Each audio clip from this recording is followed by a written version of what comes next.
અંકલેશ્વરના ડઢાલ ગામે સામાજિક સેવાનો મુખવટો ઉતારતી ઉદ્ધતાઈ સામે આવી છે। શું ફાઉન્ડેશનના નામે ઉઘરાવેલા રૂપિયા હવામાં તો નથી ઉડાવવામાં આવ્યા ને? જુઓ વાયરલ વિડીયો।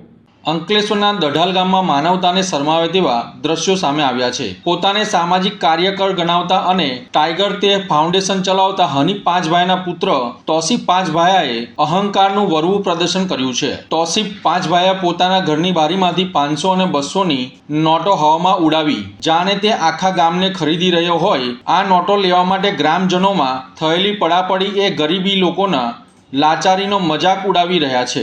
જે પિતા સામાજિક સેવાના દાવા કરે છે તેમના પુત્ર પાસે આટલા બેહિસાબી નાણાં ક્યાંથી આવ્યા? શું ફાઉન્ડેશનને મળતા દાનનો ઉપયોગ આ રીતે મોજ શોખ અને દેખાડા કરવા માટે કરવામાં તો નથી આવતો ને? આવા અનેકો સવાલ ઊભા થઈ રહ્યા છે। સોશિયલ મીડિયા પર વાયરલ થયેલા વિડીયોએ સામાજિક કાર્યકરોમાં પણ ભારે રોષ ફેલાવ્યો છે। સામાજિક કાર્યકરો દ્વારા ટીકા ટિપ્પણીઓ પણ કરવામાં આવી રહી છે। લોકો હવે પોલીસ અને ઇન્કમટેક્સ વિભાગ પાસે આ વિડીયો અંગે તપાસ કરવાની માંગણી કરી રહ્યા છે। આ રૂપિયાનો વરસાદ કાળા નાણાંનો સ્ત્રોત તો નથી ને? આવા પણ સવાલો ઊભા થઈ રહ્યા છે।